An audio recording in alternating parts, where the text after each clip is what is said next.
St. Mark's, may the peace of Christ be with you all.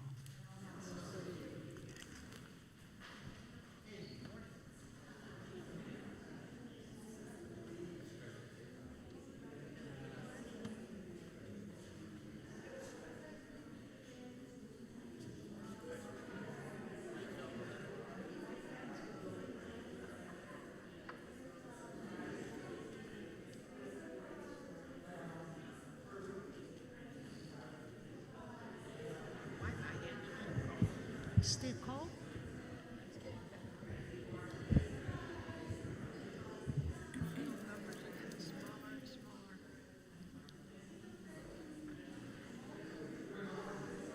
Many years ago, this whole thing was absolutely packed.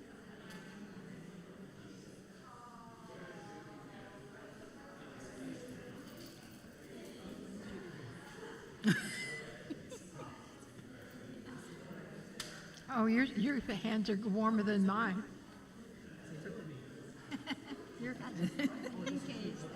Your hands are warmer than mine.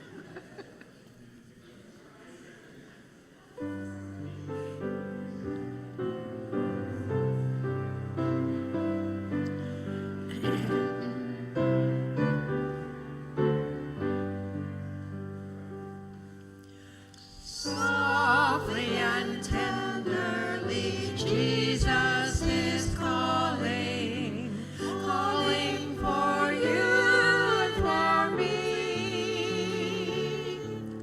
See on the portals, he's waiting and watching, watching for you and for me. Come home.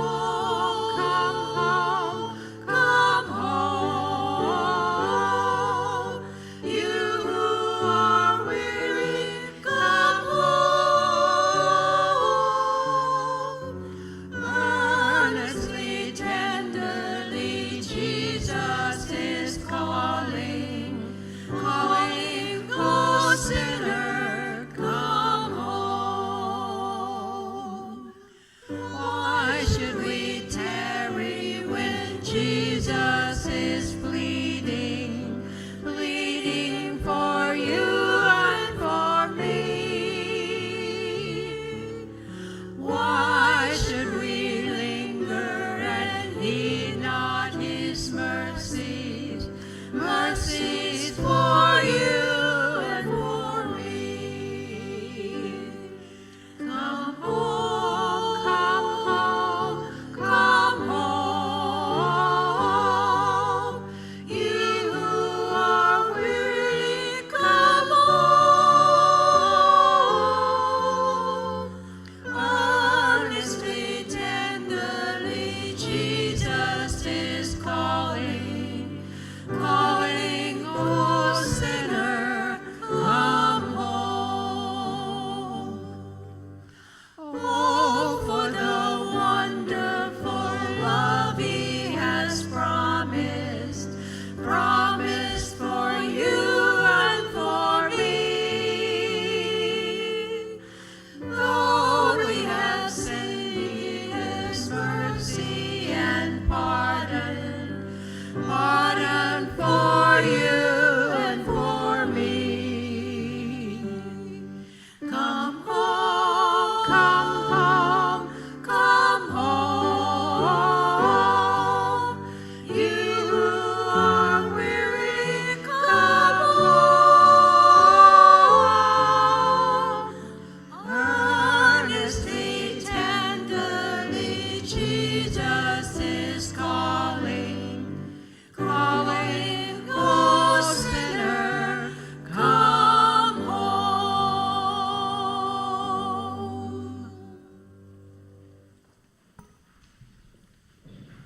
Please be seated. If there are any elementary age children or any middle or senior high students, you're dismissed to your Sunday school classes at this time. St. Mark's, may the peace of Christ be with you all.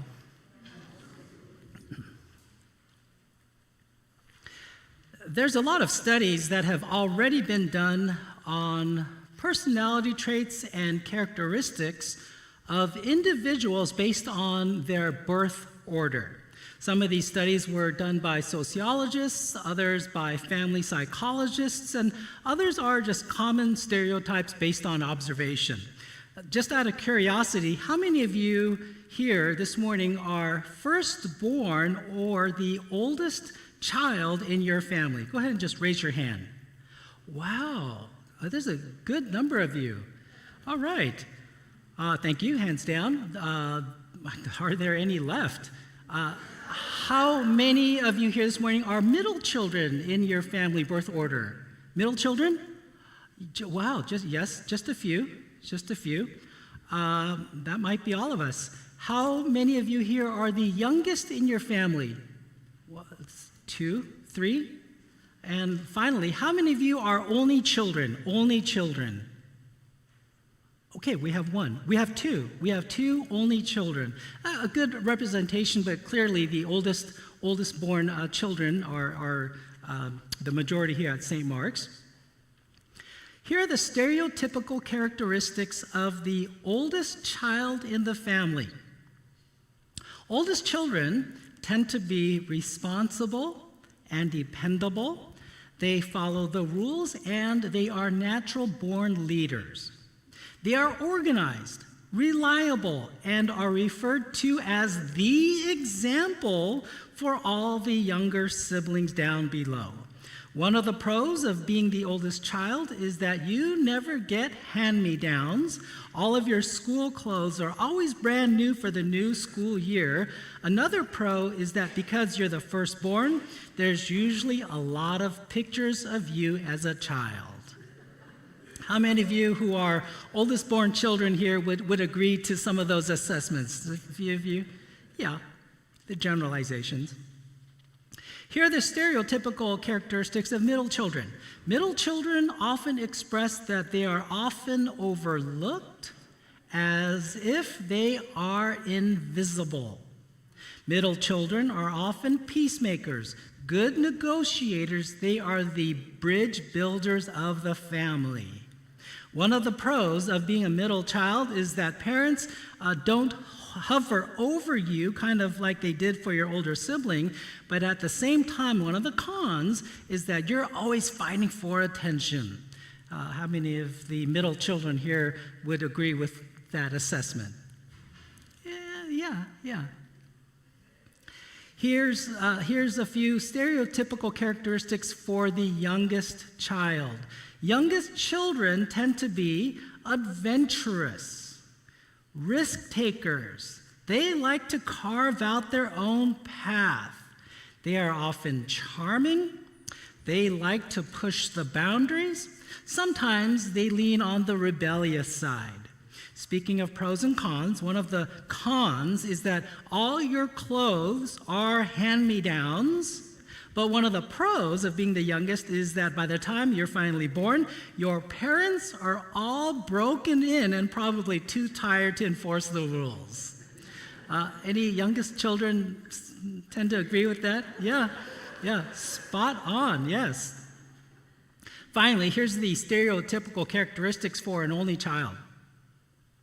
Only children, by default, since they don't have siblings, tend to be more comfortable growing up and hanging around with adults. Only children tend to be more independent and self-directed. They don't need to be told what to do.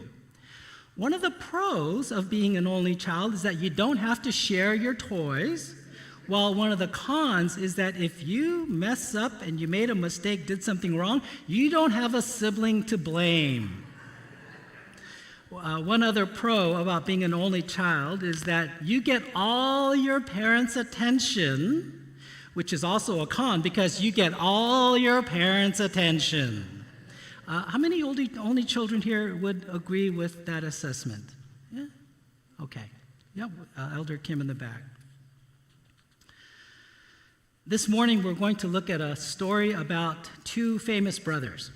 They're fictional brothers, so they don't have names, and unlike the two sisters we studied a few weeks ago, Mary and Martha, who were real people, these two brothers for us this morning are from a parable Jesus told called the Parable of the Lost Son. The two sons in our story seem to match very well the personality traits I just mentioned. The oldest child was the responsible, dependable one, while the youngest child was the risk-taking, adventurous one. But it's not those traits that matter in our story. What stands out is that each of them was carrying their own struggle. And as we hear their story this morning, perhaps you might find yourself relating to one sibling or the other. Our passage for this morning comes to us from the Gospel according to Luke, chapter 15, verses 11 through 32. This morning I'll be reading the Message translation, so it's easier just to follow up on the screen above me. Luke chapter 15, 11 through 32, the Message translation. Let us prepare our hearts and minds for the reading of God's word. The story of the lost son. Then Jesus said, "There was once a man who had 2 sons. The younger said to his father, 'Father, I want right now what's coming to me.' So the father divided the property between them. It wasn't long before the younger son packed his bags and left for a distant country. There, undisciplined and dissipated, he wasted everything he had. After he had gone through all his money, there was a bad famine all throughout that country, and he began to feel it. He signed on with a citizen there who assigned him to his fields to slop the pigs. He was so hungry he would have eaten the corn cobs in the pig slop, but no one would give him any. That brought him to his senses. He said, 'All those farmhands working for my father sit down to 3 meals a day, and here I am starving to death. I'm going back to my father. I'll say to him, Father, I've sinned against God. I've sinned before you. I don't deserve to be called your son. Take me on as a hired hand.' He got right up and went home to his father. While he was still a long way off, his father saw him, his heart pounding. He ran out, embraced him, and kissed him. The son started his speech. 'Father, I have sinned against God. I've sinned before you. I don't deserve to be called your son ever again.' But the father wasn't listening. He was calling the servants. 'Quick, bring a clean set of clothes and dress him. Put the family ring on his finger and sandals on his feet. Then get a prize-winning heifer and roast it. We're going to feast. We're going to have a wonderful time. My son is here, given up for dead and now alive, given up for lost and now found.' And they began to have a wonderful time. All this time, his older son was out in the field. When the day's work was done, he came in. As he approached the house, he heard music and dancing.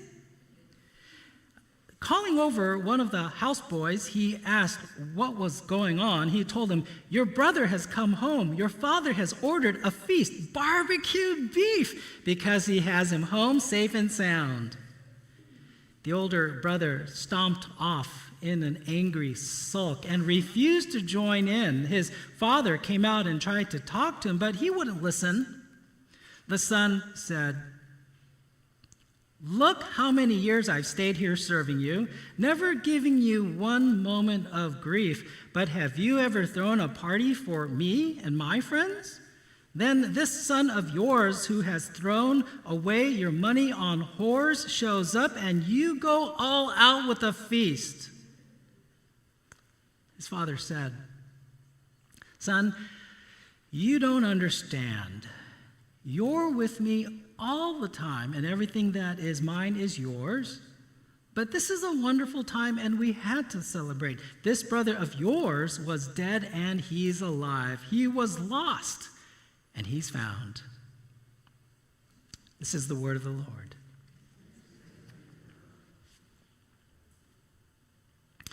There are many parables that are found in multiple Gospels, but the parable of the lost son is only found in the Gospel of Luke. That's what makes Luke's gospel stand apart from the others. He likes to tell the gospel with an interesting and unique perspective. He wants you to know that sometimes it's not the main character, but someone out in the margins, someone often overlooked, who has the most to teach us about life in the kingdom of God. For example, in Luke's gospel, there's another unique parable not found in any of the other gospels. It's the parable of the Good Samaritan, where the unlikely hero of that story was a foreigner of all people, someone who was considered an outsider, an outcast for all purposes, and yet in the end, it was the Samaritan who showed us how God's people act and should live. Well, the parable of the lost son sort of does the same thing, because in a typical Jewish family, it's only the firstborn son who matters. But in this parable, we learn a lot from the younger son about life in God's kingdom. We also learn something valuable from the older brother, too. Let's jump right into the parable. The parable begins by telling us there was a father who had 2 sons, but instead of starting with the oldest and firstborn son, we read first about the younger one. The story began like this. There was once a man who had 2 sons.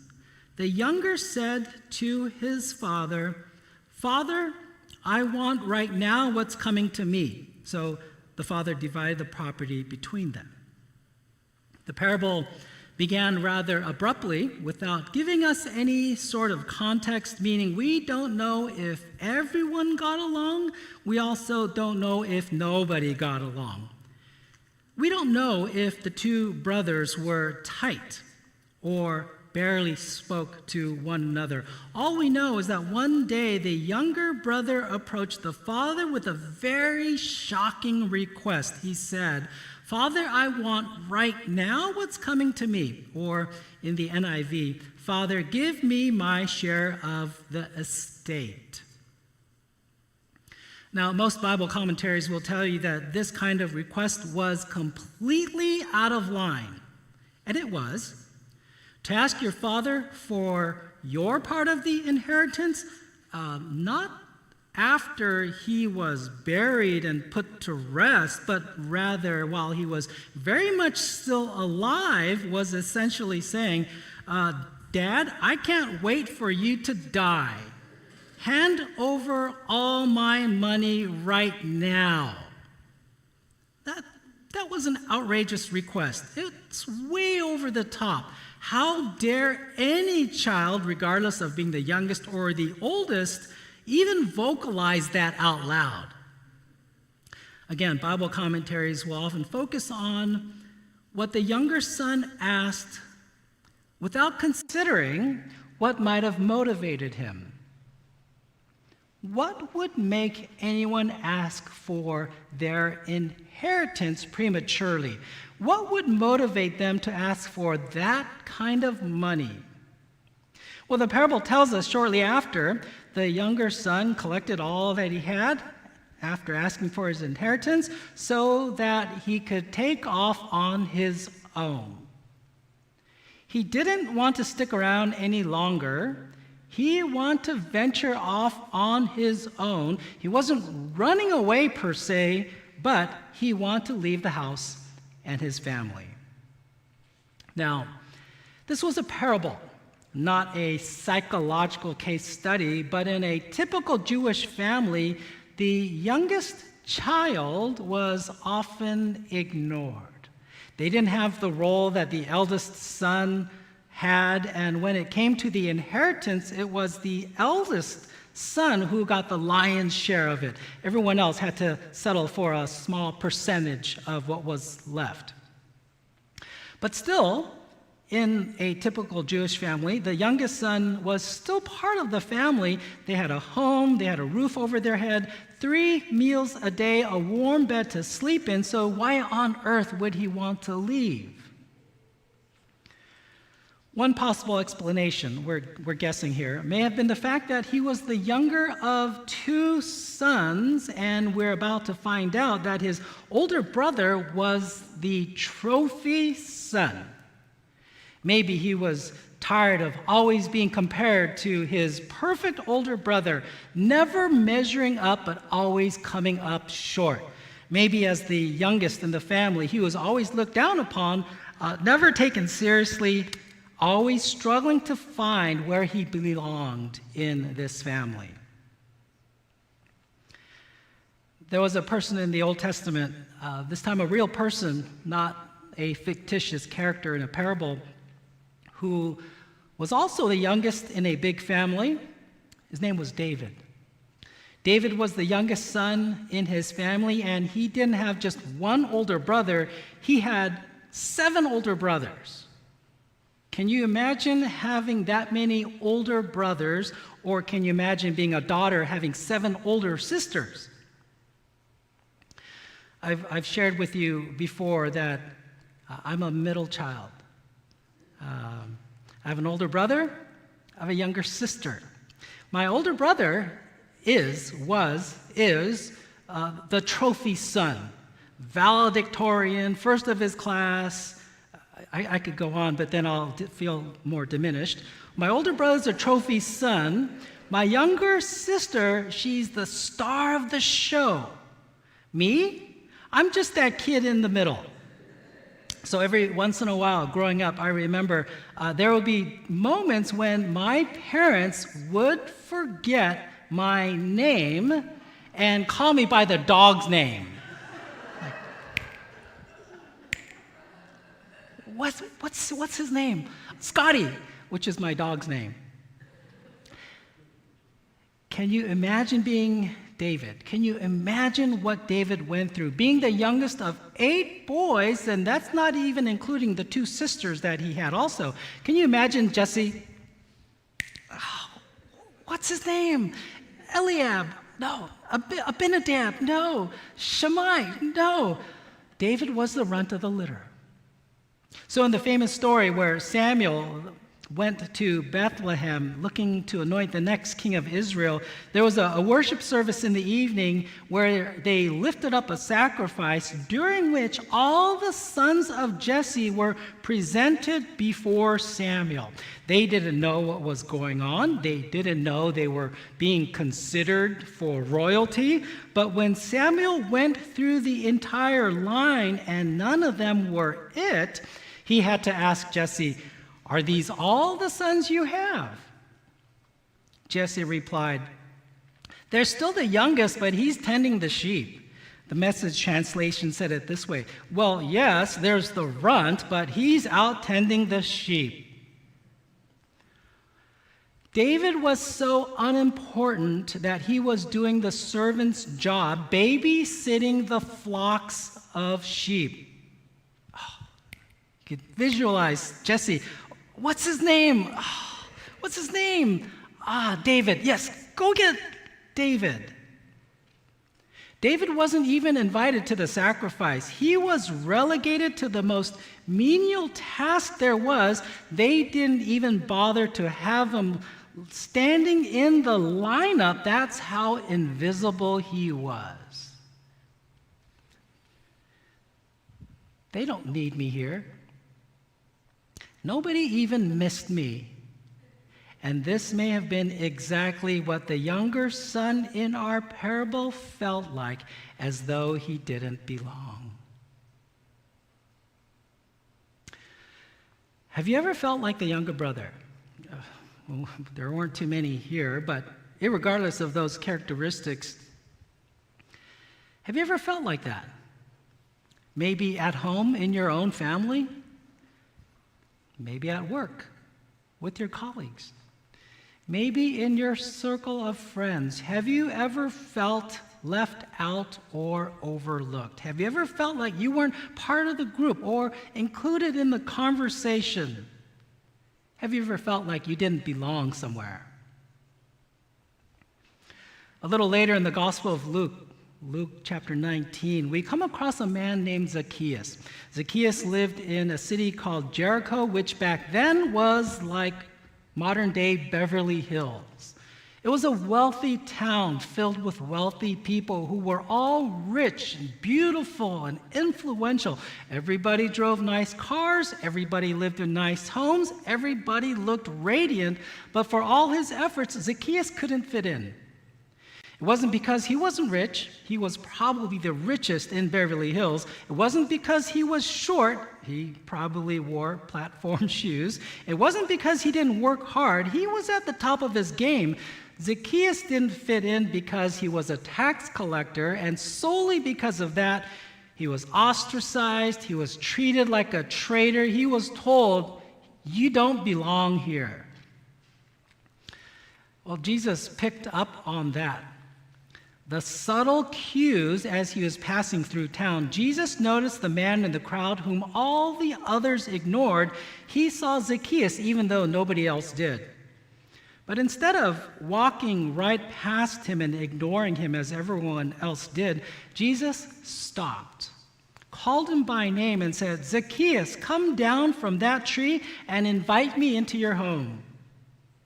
The others couldn't believe what they were hearing. Jesus was heading over to Zacchaeus' house, and as if to discourage him, they all said, "He has gone to the house of a sinner."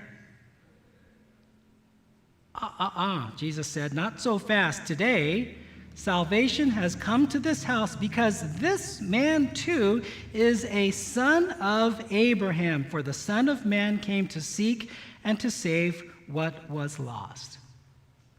And with a few simple words, Jesus rewrote those hurtful words and let everyone know that Zacchaeus was not an outcast, but in fact, he was a son of Abraham and part of God's family. Was Zacchaeus the youngest in his family? We'll never know. Was he the runt of the litter? We'll also never know. But in that moment, Jesus made it clear, you are part of God's family. You are seen, and you belong. So, my first question to all of us this morning is this: who in your life might feel overlooked or left out? Who in your life, in your community, might be struggling to know that they belong to your family or even among your group of friends? And how might we, like Jesus, call them out by name to remind them they are seen and they are loved?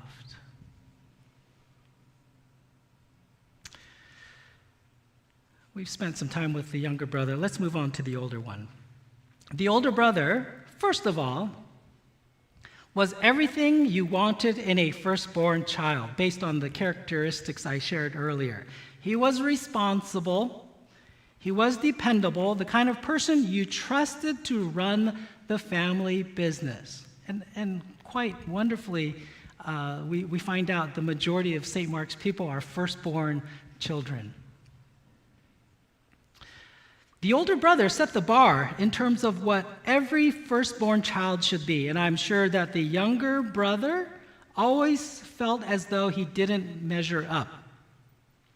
But, as we find out quickly, the older brother was also dealing with his own issue, which was only triggered when the younger brother came home. Verse 25 picks up the story. All this time, his older son was out in the field. When the day's work was done, he came in. So far, so good. As he approached the house, he heard the music and dancing. Calling over one of the houseboys, he asked what was going on. He told him, "Your brother has come home. Your father has ordered a feast, barbecue beef, because he has him home safe and sound." It's a pivot now. The older brother stomped off in an angry sulk and refused to join in. His father came out and tried to talk to him, but he wouldn't listen. The son said, "Look, how many years I've stayed here serving you, never giving you one moment of grief. But have you ever thrown a party for me and my friends? Then this son of yours, not my brother, this son of yours who has thrown away your money on whores shows up, and you go all out with a feast. That's the Message translation. The NIV, you're more used to. Look, all these years I've been slaving for you and never disobeyed your orders, yet you never gave me even a young goat so I could celebrate with my friends. But when this son of yours who has squandered your property with prostitutes come home, you kill the fatted calf for him. Whoa. I don't think any of us saw that coming. This response came out of nowhere. We might have expected the older brother to be ecstatic when he heard that his younger brother came home, or we might have expected him to go run inside, look for his brother, give him a big hug, say something like, "I missed you, little brother. I'm so glad you came home. It was so quiet without you." But he said none of those things, and instead he threw himself his own party, a pity party, and invited nobody to join in. Apparently, the older brother was also dealing with an issue of his own. See if you could hear what it was. He said, "All these years I've been slaving for you and never disobeyed your orders, yet you never gave me even a young goat so I could celebrate with my friends. But when this son of yours, who has squandered your property with prostitutes, come home, you kill the fatted calf for him."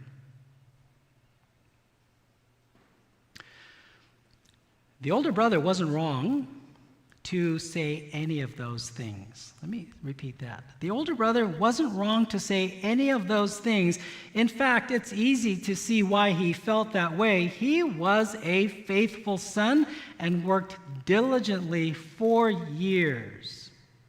He poured his time and energy maintaining the family business. Day after day, he carried out his responsibilities that nobody else could, and yet he seemed invisible. He felt unnoticed and unrecognized and unthanked for all of his hard work. In his own eyes, all his contributions were taken for granted. I've worked all these years and nobody has celebrated me. I've carried all these responsibilities on my shoulders, but I still feel invisible. I've heard that some families, when a new baby brother or new baby sister is born, the parents will prepare a special gift, not for the newborn, but for the baby's older brother or older sister. It might be a small toy, it might be a new book, a little trinket or a token that says or signifies, you are still very important, you are still loved, and you've got a big job ahead. The purpose of this gift isn't to compete with the new baby, but to make sure that the older sibling knows that even though the spotlight has shifted, they are still valued, they are still seen, and still a big part of the family. In the parable, this is all that the older brother wanted: a small little gift, a small little goat to celebrate with his friends. But when his younger brother came home, all the spotlight shifted on him. He didn't even know that his younger brother came home, and when he heard the music and dancing and all the festivities going on, it was too much to bear. And that was the breaking point. All of his hard work, all of his efforts, keeping things running smoothly, no one recognized them or even said a word of thanks.